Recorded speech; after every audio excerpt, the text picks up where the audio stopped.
بسم الله الرحمن الرحيم.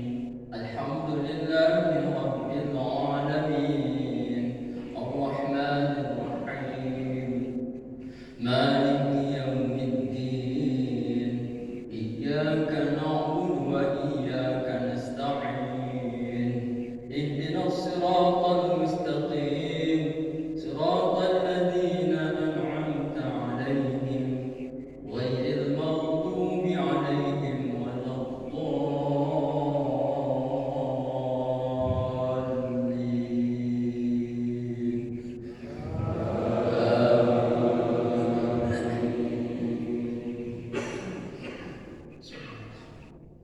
والفجر وليال العشر والشفع والوتر والليل إذا يسر هل في ذلك قسم لذي حجر ألم تر كيف فعل ربك بعاد إرم ذات العماد التي لم يخلق مثلها في البلاد وثمود الذين جابوا الصخر بالواد وفرعون ذي الأوتاد الذين طغوا في البلاد فأكثروا فيها الفساد فصب عليهم ربك سوط عذاب إن ربك لبالمرصاد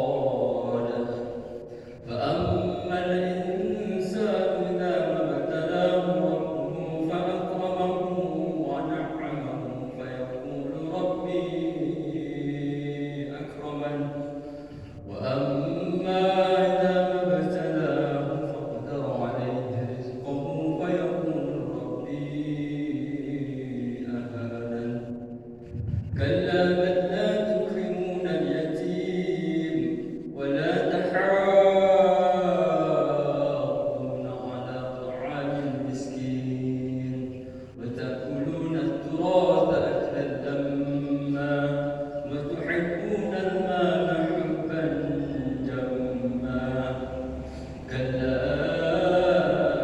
إذا دكت الأرض دكا دكا وجاء ربك والملك صفا صفا وجيء يومئذ بجهنم يومئذ يتذكر الإنسان وأنى له الذكرى يقول يا ليتني قدمت لحياتي ويومئذ لا يعذب عذابه أحد ولا يوثق وثاقه أحد يا أيتها النفس المطمئنة ارجعي إلى ربك راضية مرضية فادخلي في عبادي وادخلي جنتي.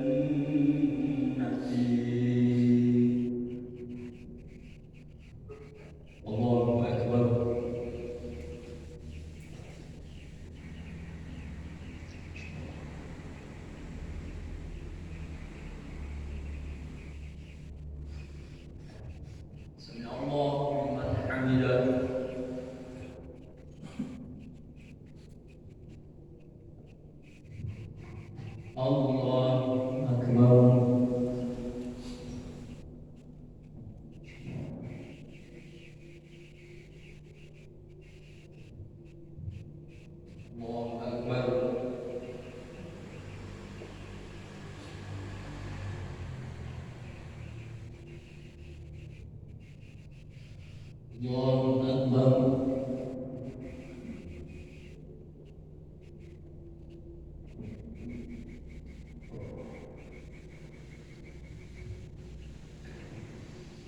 الله أكبر.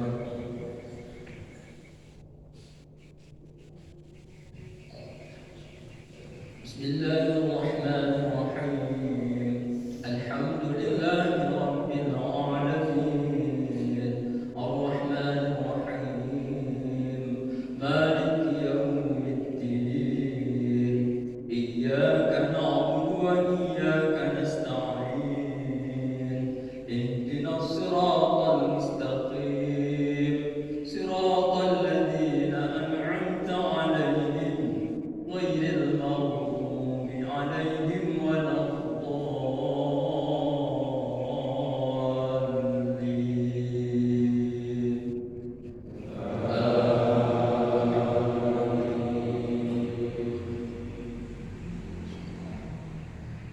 لم يكن الذين كفروا من أهل الكتاب والمشركين منفكين حتى تأتيهم البينة رسول من الله يتلو صحفا مطهرة فيها كتب قيمة وما تفرق الذين أوتوا الكتاب إلا من بعد ما جاءتهم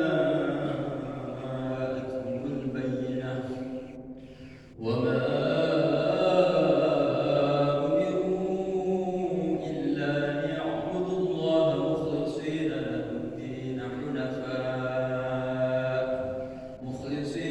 الدين ويقيموا الصلاة ويؤتوا الزكاة وذلك دين القيمة. إن الذين كفروا من أهل الكتاب والمشركين في نار جهنم خالدين فيها أولئك هم شر البرية. إن الذين آمنوا وعملوا الصالحات أولئك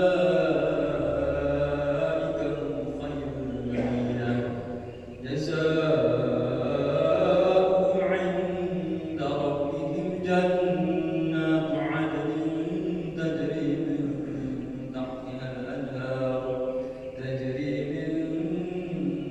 تحتها الأنهار خالدين فيها أبدا رضي الله عنهم ورضوا عنه ذلك لمن خشي ربه. الله أكبر.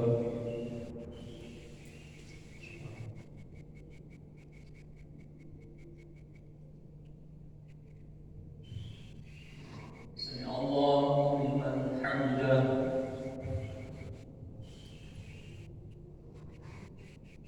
الله أكبر.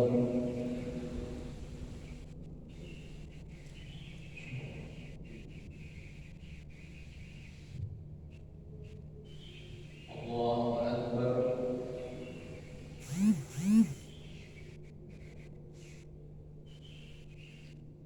الله أكبر.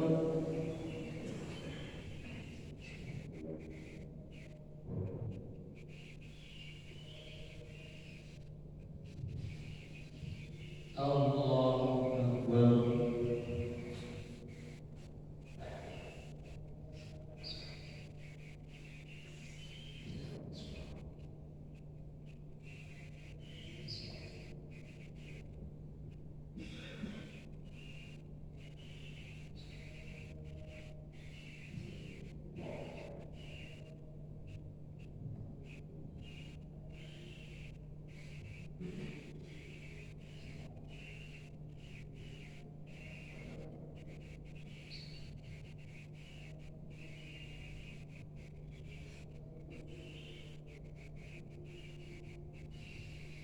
السلام عليكم ورحمة الله وبركاته.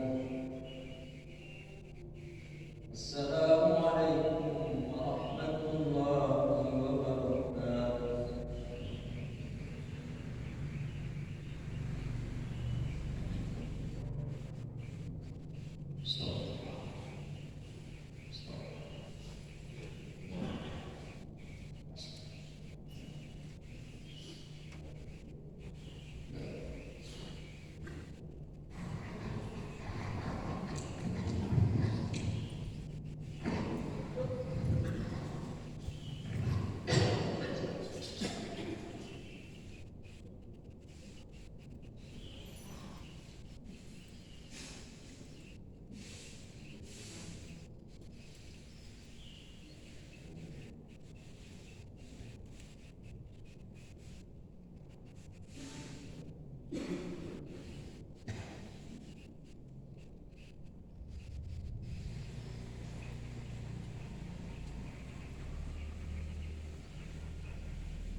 Bismillahirrahmanirrahim.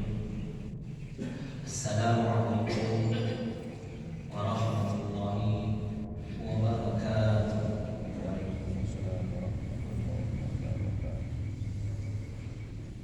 Innal hamdalillah nahmaduhu wa nasta'inuhu wa nastaghfiruh wa na'udzu billahi min shururi anfusina ومن سيئات أعمالنا من يهده الله فلا مضل له ومن يضلل فلا هادي له أشهد أن لا إله إلا الله وحده لا شريك له وأشهد أن محمدا عبده ورسوله لا نبي بعده.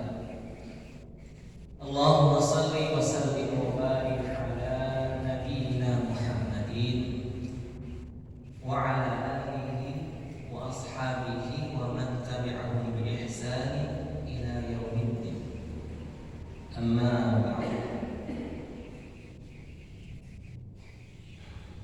وقال الله تعالى بعد أعوذ بالله من الشيطان الرجيم يا أيها الذين آمنوا اتقوا الله حق تقاته ولا تموتن إلا وأنتم مسلمون. Wahai orang-orang yang beriman, bertakwalah kepada Allah dengan sebenar-benarnya takwa, dengan sungguh-sungguh menjalankan perintahnya serta sungguh-sungguh menjauhi segala apa yang dilarang oleh Allah Subhanahu wa taala. Dan jangan sekali-kali kalian meninggalkan kehidupan dunia ini kecuali dalam kondisi berserah diri kepada Allah Subhanahu wa taala. Wa'tasimu bihablillahi jami'an wa la tafarraqu. Berpegang teguhlah kalian kepada tali agama Allah, kepada ajaran Allah, pada syariat Allah yang Allah turunkan ke muka bumi ini melalui nabinya Nabi Muhammad sallallahu alaihi wasallam. Dan jangan bercerai-berai. Ketika kalian sudah mengikatkan diri kepada tali agama Allah, kata Allah, ketika kalian sudah mengucapkan asyhadu alla ilaha illallah wa asyhadu anna Muhammadar Rasulullah dari kelompok apapun, dari golongan apapun, jangan bercerai-berai. Hendaklah senantiasa menjadi saudara yang berpegang teguh kepada tali agama Allah.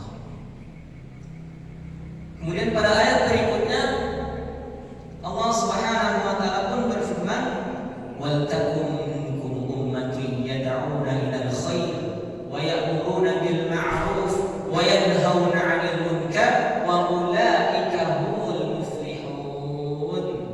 Dan hendaklah ada di antara kalian sekelompok orang yang mengajak kepada yang ma'ruf dan mencegah dari yang munkar. Karena inilah di antara indikator orang-orang yang akan mendapatkan keberuntungan hidup di dunia maupun di akhirat. Hadirin yang berbahagia rahimakumullah, kembali kita bersyukur kepada Allah Subhanahu wa taala atas segala nikmat yang Allah karuniakan kepada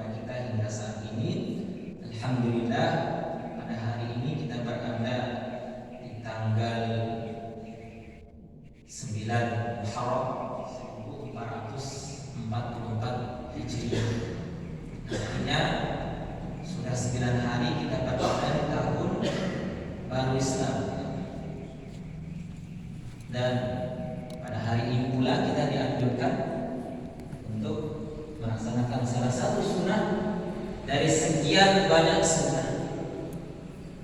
Jadi sunnah Rasul itu banyak. Ada dalam bentuk amalan, ada dalam bentuk mungkin perilaku dan penampilan, ada mungkin dalam bentuk amalan-amalan hati. Dan itu semua merupakan sunnah. Sebagaimana yang kami sampaikan di Tajir Romikis Jumat kemarin, Sabtu, bahwa sunnah Rasul itu banyak, bukan hanya satu. Dan setiap individu itu bisa jadi mengamalkan sunnah Rasul itu tidak sama atau berbeda. Ada yang mungkin ahli puasa sunnah, ada yang mungkin ahli qiyamul lail, ada yang mungkin ahli sholat duha, ada yang mungkin ahli sedekah dan sebagainya.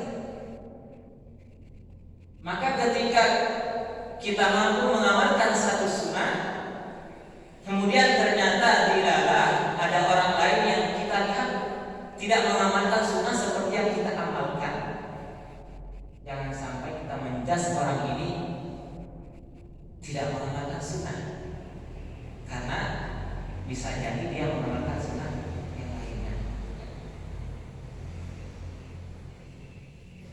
Kami punya guru-guru Ustaz Banten di Jogja ketika kami belajar dulu. Kalau dilihat secara penampilan biasa-biasa saja, seperti orang pada umumnya, masyarakat biasa. Kami sering berjumpa, mengikuti kajian, mendengarkan diskusi seminar seperti Profesor Dr. Hamid Rais, Profesor Dr. Din Samsudin, Buya Syafi'i Ma'arif almarhum, Allah yarham. Kalau dilihat sekilas penampilan mereka biasa-biasa saja, kita berbau dengan mereka itu biasa saja. Salaman, ngobrol dan sebagainya. Akan tetapi ternyata di balik penampilan yang biasa itu mereka punya amalan yang sangat luar biasa. Sebagai contoh misalnya Profesor Dr. Hamid Rais itu tidak pernah meninggalkan puasa Daud. Tidak pernah meninggalkan puasa Daud. Luar biasa. Buya Syafi'i Ma'arif, Prof. Dr. Andes Haidar Nasir. Dan mereka ini mengamalkan sesuatu yang mungkin tidak kita lihat. Jadi ketika kita memandang orang lain dengan kita berpikir positif bahwa orang ini bisa jadi mengamalkan sesuatu yang lebih luar biasa dibandingkan apa yang saya amalkan, tentu kita tidak akan berpikir negatif terhadap orang lain. Karena itu tadi sunnah Rasul ini sangat banyak sekali. Sangat banyak, tidak hanya satu. Mungkin kita bisa mampu laksanakan satu, dua, dan seterusnya. Tapi yang lain belum tentu kita bisa. Begitupun orang lain, mungkin bisa jadi orang lain tidak mengamalkan seperti yang kita amalkan, tetapi ternyata orang lain itu mengamalkan sesuatu yang luar biasa yang tidak kita ketahui secara diam-diam dan sebagainya.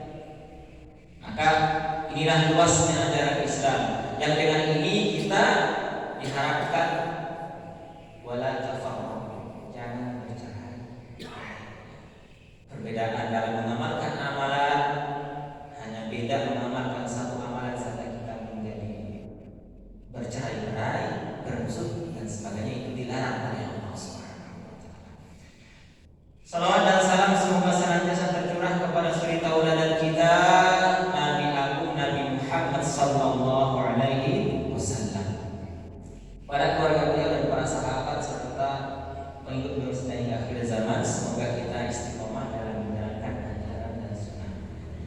Hadirin yang berbahagia, rahimani wa rahimakumullah. Sebagaimana biasanya kami akan menyampaikan hadis-hadis yang ada di dalam kitab Umdatul Ahkam min kalami khairil anam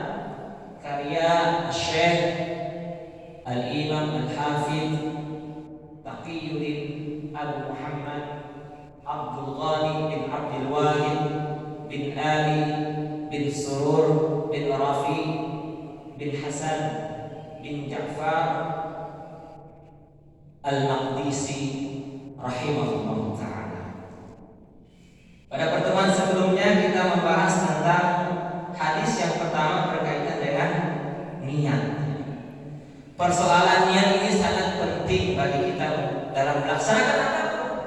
Bukan hanya persoalan masalah ibadah, bukan hanya persoalan sholat, kemudian wudu, puasa dan sebagainya. Masalah niat ini dalam pekerjaan pun kita harus dengan niat yang benar, sebagaimana yang disampaikan oleh Ustaz kita, guru kita, Ustaz Rizwan Tohadi kemarin itu, bahwa ketika kita melakukan sesuatu dengan niat akhirat, maka dampaknya luar biasa. Akan tetapi sebaliknya, ketika kita punya niat dunia, itu juga akan ada dampaknya. Ketika kita niatkan akhirat, maka kita akan mendapatkan insya Allah akhirat, dan dunia pun Allah akan berikan kepada kita. Tetapi sebaliknya, ketika kita melakukan sesuatu hanya niat karena dunia, karena dunia saja, maka kalau Allah menakdirkan kita mendapatkan apa yang kita niatkan di dunia, akan tetapi ruginya kita tidak mendapatkannya di akhirat. Dan yang paling rugi lagi adalah ketika Allah tidak memberikannya di dunia. Sudah niatnya dunia, di dunia tidak dapat, di akhirat pun tidak dapat. Alhamdulillah. Maka inilah pentingnya kita teruskan dalam mengurus apapun, dalam melakukan apapun. Bekerja misalnya, menjadi pejabat. Jadi pejabat ini apa sih niatnya? Pengen dipandang atau apa dan sebagainya? Apakah karena lillahi ta'ala, dalam rangka beribadah kepada Allah, sebagaimana tujuan kita diciptakan, wa ma khalaqatul jinna wal insa illa liya'budun. Kita akan diciptakan untuk beribadah kepada Allah, dan ibadah itu bukan hanya di masjid, bukan hanya sholat, bukan hanya ngaji, bukan hanya zikir, bukan hanya sedekah, tetapi ibadah itu luas. Bekerja ibadah, kita berinteraksi dengan sesama manusia kita ibadah, kita belajar ibadah, dan ini merupakan tujuan kita diciptakan di dunia ini. Jadi terkait niat ini sangat luar biasa yang harus kita perhatikan dalam ibadah. Kemudian pada bagian akhir pembahasan tentang hadis niat ini, ada faedah-faedah yang harus kita perhatikan dari hadis yang kami sampaikan sebelumnya. Pertama, hadis yang kami sampaikan tersebut mengandung faedah penjelasan urgensi atau pentingnya niat dalam setiap perbuatan. Kenapa? Karena niat ini merupakan barometer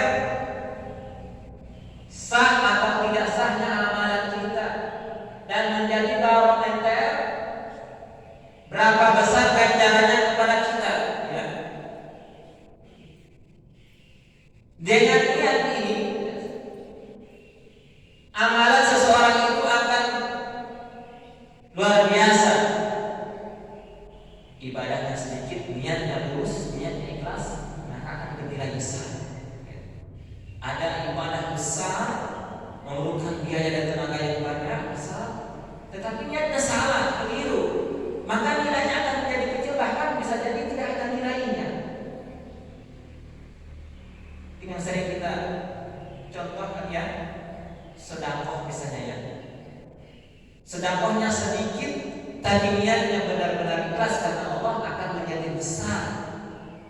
Sedekahnya besar, banyak, tetapi niatnya keliru karena urusan dunia, maka nilainya bagi dirinya yang memberikan sedekah tersebut menjadi kecil.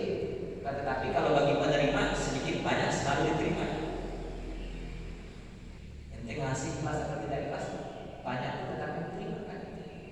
Tetapi bagi yang mengeluarkannya, yang memberikannya tadi, ketika salah niat, maka akan menjadi merugikan dirinya. Hadirin yang berbahagia, rahimani wa rahimakumullah.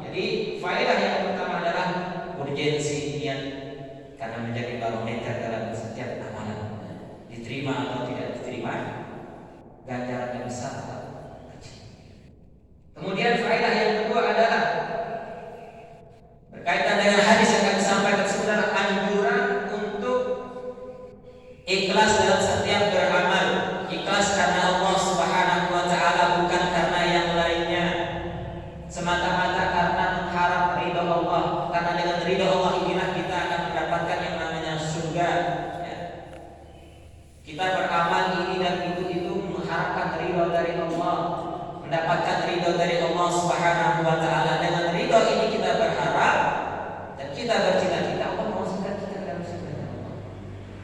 Jadi semuanya karena Allah, mengharapkan ridha dari Allah, mengikhlaskannya. Kemudian faedah yang ketiga adalah peringatan dari sikap menghendaki tujuan dunia dengan amalan-amalan akhirat. Kalau mungkin ada sebagian ya amalan dunia memang dan dia niatkan untuk dunia, itu mungkin bisa dikatakan murah. Tetapi sangat ironinya ketika ada amalan akhirat tapi niatnya hanya dunia, ini sangat ironis sekali. Maka hadis ini mengingatkan kepada kita, bahkan bukan hanya urusan amalan akhirat, amalan dunia pun seyogyanya kita niatkan karena Allah untuk akhirat. Inilah di antara faedah dari hadis yang kami sampaikan beberapa waktu. Kemudian berkaitan dengan niat ini dalam hal ibadah misalnya ya, kami sudah menyampaikan beberapa pendapat yang lalu. Dalam himpunan putusan tarjih, baik yang ibadah maupun yang lainnya, tidak ada dituliskan dalam himpunan putusan tarjih lafadznya seperti apa ya. Maka mohon maaf, mungkin ketika membayar zakat, membayar sedekah, infak dan sebagainya di lembaga Muhammadiyah dan ISMU tidak menyediakan ataupun tidak menunjukkan niat. Akan tetapi kalau berniat sendiri tidak dilarang juga.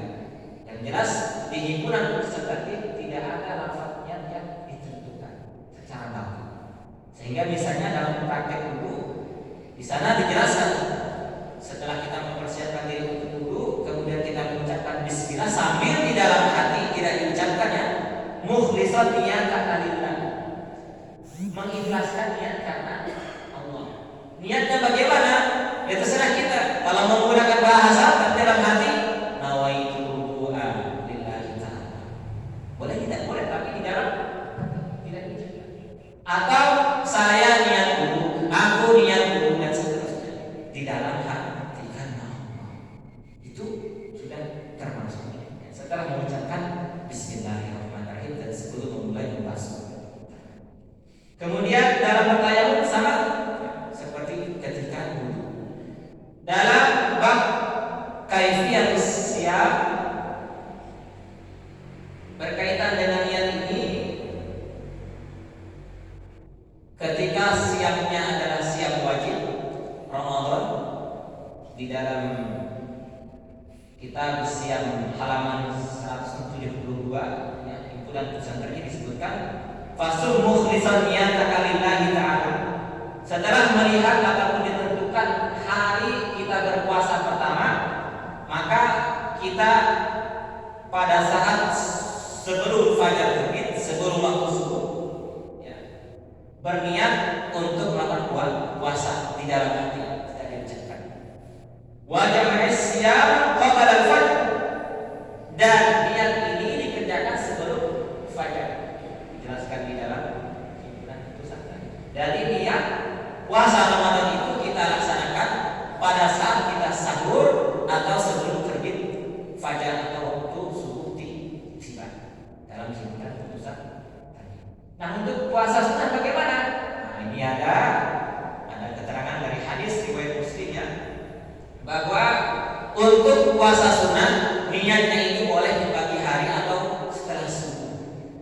Misalnya hari ini ya, hari ini kan dianjurkan puasa 9 Muharram ya. Tadi mungkin lupa sahur, tapi sudah berangkat ke masjid, sekarang sholat subuh, belum makan apa-apa, belum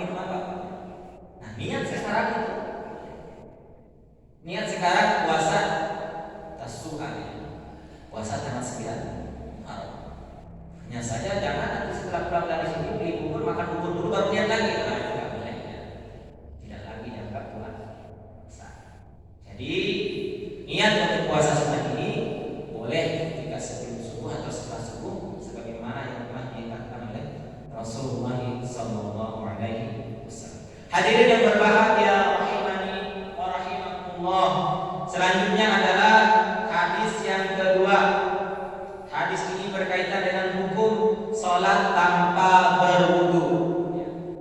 An Abi Hurairah radhiyallahu anhu qala, dari Abu Hurairah radhiyallahu anhu ia berkata, qala Rasulullah sallallahu alaihi wasallam, Rasulullah sallallahu alaihi wasallam bersabda, la yaqbalu Allahu salata ahadikum idza ahdatsa hatta yatawadda. Allah tidak menerima salat salah seorang dari kalian apabila ia berhadas dalam kondisi tidak suci hingga ia berwudu atau bersuci. Hadis di dalam kitab ini, Umdatul Ahkam ini, hadis-hadis pilihan, hadis riwayat Bukhari dan Muslim. Jadi kredibilitasnya adalah sahih karena semua hadisnya adalah hadis Bukhari dan Muslim, tidak mengambil dari kitab yang lainnya. Kalau sama nanti berarti kebetulan sama. Tetapi rujukan kitabnya adalah hadis Bukhari dan Muslim, sehingga sama dengan apa yang ada di dalam himpunan putusan.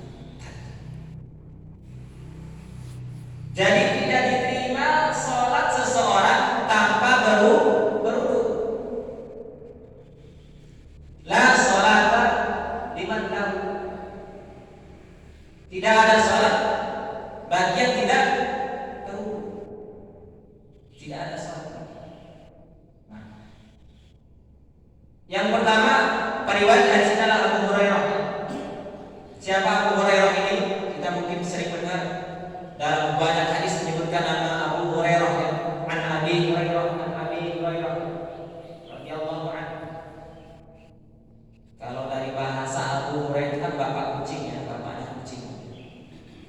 Kisahnya kan Abu Hurairah ini senang dengan kucing. Setiap mengembalakan kambing dia bersama dengan satu seekor kucing, anak kucing yang dia ketika mengembala ditempatkan di atas pohon, diletakkan di atas pohon, sehingga orang-orang memanggil sebagai Abu Hurairah. Nama aslinya adalah, dia mengatakan Abdurrahman bin Sakhar ad-Dausi, ya. Ada juga yang mengatakan namanya itu Abdullah bin Amin. Ada juga yang mengatakan nama dia sebelum Islam itu adalah Abdul Syam, ya, dan sebagainya. Beliau ini dari Yaman, dari suku Daus, dan masuk Islam pada saat Rasulullah sallallahu alaihi wasallam berumur 60 tahun. Artinya Abu Hurairah radhiyallahu anhu ini belajar Islam hanya kurang lebih 3 tahun saja, tapi luar biasanya menjadi periwayat hadis terbanyak, menjadi periwayat hadis nomor 1, ya, karena semangatnya belajar luar biasa, bahkan sampai dibawakan Rasulullah sallallahu alaihi wasallam. Ada yang mengatakan hadis yang berasal dari beliau ini sekitar 5.000 sampai 6.000. Yang mengatakan 5.374. Disusul oleh di bawahnya Abdullah bin Umar, anaknya Umar bin Khattab, 2.630. Kemudian Anas bin Malik 2.286. Aisyah sendiri radhiyallahu anha, istrinya Nabi itu hanya meriwayatkan hadis kurang lebih sekitar 2.210 orang yang paling dekat dengan Nabi. Tapi Abu Hurairah ini sahabat Nabi yang hanya belajar 3 tahun saja, luar biasa. Maka inilah luar biasanya orang yang masuk Islam mu'alaf. Maka ketika ditanya kemarin, ada jamaahnya yang baru mu'alaf, yang 1 tahun setengah, kita jamaah di sana baru 1 tahun. Tapi luar biasa itu kegiatan kita, itu pengajian kita di Masjid Bilal di sana. Dan hadirin sekalian, umurnya ternyata 99 tahun, masih sehat, masih luar biasa sih. Ikut pengajian sholat berjamaah di masjid tersebut, mu'alaf. Saya katakan, jangan kita menganggap remeh orang yang baru masuk Islam, karena banyak contoh baik di zaman sahabat maupun setelahnya. Orang yang baru masuk Islam itu imannya luar biasa dibandingkan orang yang sudah Islam sejak kecil. Maka Hurairah ini juga termasuk orang yang. Hadirin yang berbahagia rahimani wa rahimakumullah, yang bagian terakhir yang akan kami bahas pada kesempatan ini, nanti kita lanjutkan pada pertemuan berikutnya, adalah berkaitan dengan kandungan hadis yang kami sampaikan tadi. Apa hubungannya dengan pembahasan-pembahasan sebelumnya, misalnya Ustaz dan fikih muamalah, yang kami bahas adalah fikih ibadah. Dalam Islam itu kan ada 3 asas utama, yang satu sama lainnya tidak bisa dipisahkan. Apa itu? Akidah, syariat, dan akhlak. Akidah berkaitan dengan tauhid kita kepada Allah, tapi akidah ini tidak bisa sempurna, tidak bisa menjadi baik tanpa memperhatikan syariat. Dan syariat ini pun nanti atau dalam istilah turunannya menjadi fikih, dan fikih ini jadi 3 besar ataupun dua besarnya fikih ini, fikih ibadah dan fikih muamalah. Fikih ibadah dan fikih muamalah secara umum nanti akan dibagi lagi macam-macam fikih, ya, ada fikih keluarga dan sebagainya. Tapi secara umum ada fikih ibadah dan fikih muamalah, karena fikih keluarga itu masuk fikih muamalah. Nah, yang ketiga adalah akhlak. Nah, yang kami bahas ini adalah pada kaitan dengan syariat fikih, dan kami membahas fikih ibadah. Apa kaitannya dengan fikih muamalah?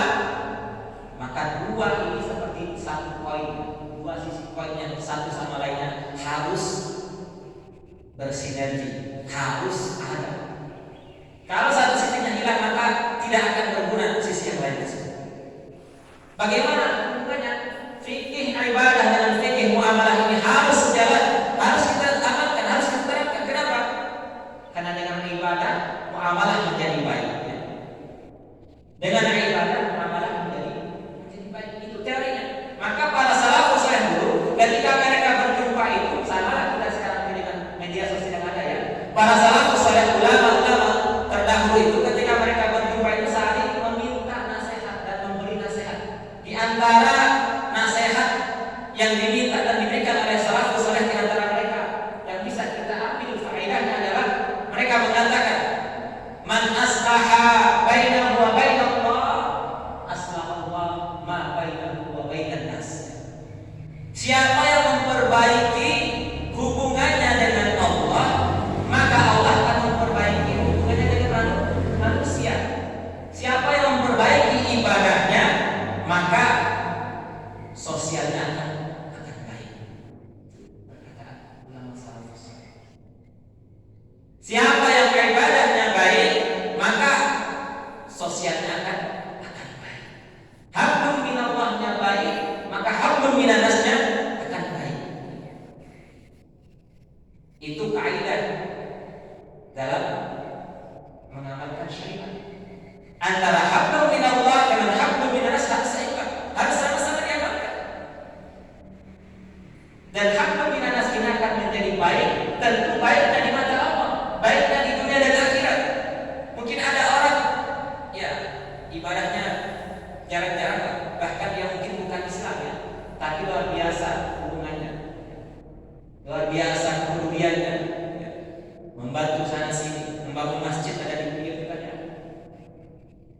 Dan pemain bola misalnya terkenal seperti Cristiano Ronaldo, ya, CR7-nya, membantu sekian miliar pada korban bencana dan sebagainya. Namun pertanyaannya, ketika hubungannya dengan Allah tidak baik, apakah itu akan menjadi baik di mata Allah? Wallahu a'lam bishawab. Maka hablum minallah dan hablum minannas harus selesai. Sebagai contoh misalnya kaitan dengan fikih yang kita sampaikan, fikih ibadah. Ibadah yang utama adalah sholat. Dan tujuan sholat adalah tanha anil fahsya wal munkar, agar menjadi orang baik. Sholat itu diantara tujuannya adalah agar menjadi pribadi kita menjadi pribadi yang baik. Tanha anil fahsya wal munkar, tidak melakukan perbuatan-perbuatan yang keji dan munkar. Itu tujuan sholat. Ustaz, ada orang rajin sholat tapi pulang dari masjid ganti setel yang bagus. Lantas bagaimana Ustaz? Yang salah bukan sholatnya, tapi orang yang merasakan sholat bisa jadi tidak benar dan tidak sesuai sunnah, sehingga tidak membentuk pribadinya menjadi baik. Ada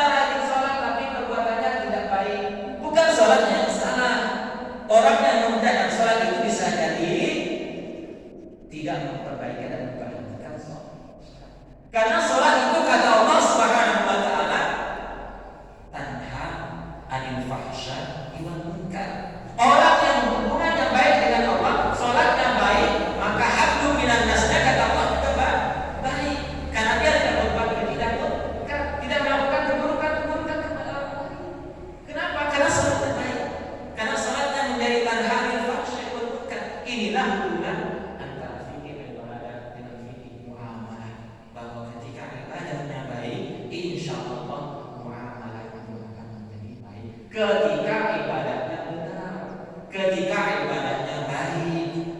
Kalau ibadahnya belum benar, kalau ibadahnya belum baik, maka bisa jadi belum menjadikan pribadinya pribadi yang baik, bukan menjadi tanha anil fahsya'i wal munkar, hanya sekedar ritualitas saja dan rutinitas, tidak menjadi pribadi yang berkualitas dan membekas dan tidak.